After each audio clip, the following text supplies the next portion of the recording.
சீரியல்களின் full எபிசோடுகளை Sun டிவியில் ஒளிபரப்பான உடனே எக்ஸ்க்ளூசிவாக சன் நெக்ஸ்டில் மட்டும் ஃப்ரீயா பாருங்கள். உன்னோட கல்யாணத்துல ராஜலட்சுமி, வடிவக்கா, மாமான்னு எல்லாரும் இருக்கணும்னு நான் ஆசைப்படுறேன். நல்லா இரு கையல்னு எல்லாரும் மனசார உன்னை ஆசீர்வாதம் பண்ணணும். மா, இது நடக்கும் நீ நினைக்கிறியா? நடக்கணும்னு சொல்றேன். கட்டாயம் என்னோட ஆசை நிறைவேறணும். அத நீ நிறைவேத்தி கொடு கையல். அப்பா கூட பிறந்த சொந்த பந்தம் எல்லாம் கெட்டவங்க, இவங்க யாருமே தேவையில்லைன்னு எல்லாரையும் ஒதுக்கிட்டு அரவணைக்கு ஆள் இல்லாத பொண்ணு மாதிரி தனியா நின்னு நீ ஏன் கல்யாணம் பண்ணணும் சொல்லு. மா, எந்த சூழ்நிலையிலயும் என் பிள்ளைங்க அனாதையா நிக்க கூடாது. அதை என்னால தாங்கிக்கவே முடியாது. நீ இருக்கிற வரைக்கும் நாங்க யாருமே அனாதை கிடையாது. நான் மட்டும் இருந்தா பத்தாது கையல். அவங்க எல்லாரும் கூட இருக்கணும். அவங்க எல்லாரும் உனக்கு உறுதுணையா இருக்கணும் கையல். அது கனவுலதான் நடக்கும்.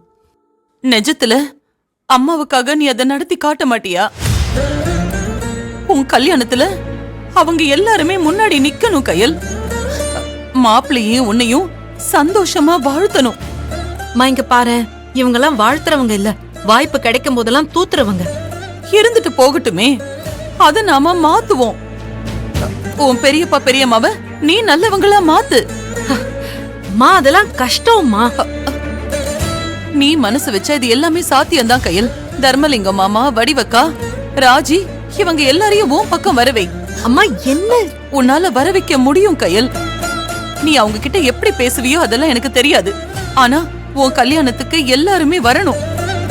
ஐயோ, அந்த கையலா அந்த கல்யாணத்துக்கு நான் வரமாட்டேன்னு ஒருத்தரும் சொல்லவே கூடாது. கூட்டமே இல்லாம நம்ம கல்யாணம் பண்ணா இதெல்லாம் ஒரு குடும்பமானு பாக்குறவங்க நம்மள ஏளனமா பேசுவாங்க. நீ பேசுறது எப்படி இருக்கு தெரியுமாமா? எல்லார்கிட்டயும் இறங்கி போன்னு சொல்ற மாதிரி இருக்கு. உன்னை நான் இறங்கி போன்னு சொல்லல கையல். சூழ்நிலைய புரிஞ்சுக்கிட்டு எல்லாரையும் அரவணைச்சு போன்னுதான் நான் சொல்றேன். உன் கல்யாணத்துக்கு எல்லாருமே வரணும். அதான் என்னோட கடைசி ஆசை. மா, என்னம்மா இப்படி எல்லாம் பேசிட்டு இருக்க நீ? இல்ல, நீ இதை எனக்கு நிறைவேற்றி கொடுப்பேன்னு எனக்கு நம்பிக்கை இருக்கு. அக்கா மாமா மனசை மாத்துறதுக்கு என்ன பண்ணலான்னு நீ யோசி. மா, அவ்வளவுதான். மா,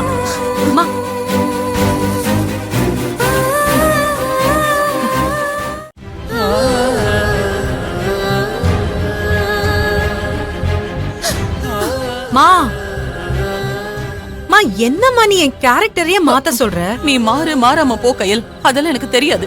ஆனா அக்கா மாமா, ராஜலட்சுமி, வேதவள்ளி எல்லாருமே உன் கல்யாணத்துக்கு வரணும். உன் மேல இருக்கிற கோவத்துல யாரும் கல்யாணத்துக்கு வராம இருந்துட கூடாது. என்னம்மா நீ குழந்தை மாதிரி அடம் பிடிக்கிற?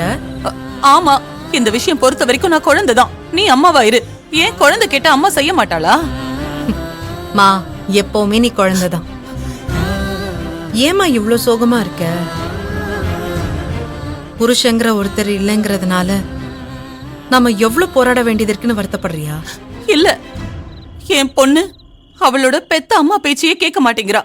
எப்ப பார்த்தாலும் அப்பா அப்பான்னு அந்த மனுஷனை நினைச்சு ஏங்கிட்டு இருக்காளேன்னு வருத்தப்படுறேன். ஏன் அப்பா சொன்னாதான் கேப்பியா? அம்மா சொன்னா கேட்க மாட்டியா? மா, அப்படிலாம் ஒன்னும் இல்லம்மா.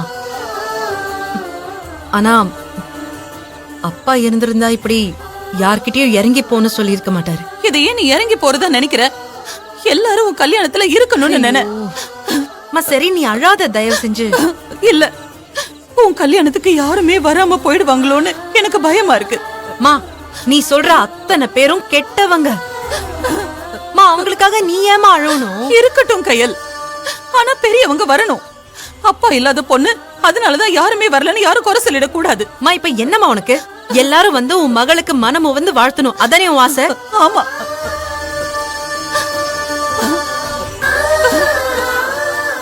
உன் மேல சத்தியமா சொல்றேன், பெரியப்பா பெரியம்மா, அத்தை, வேதவள்ளின்னு ஒருத்தர் விடாம எல்லாரையும் வர வைக்கிறேன். போதுமா?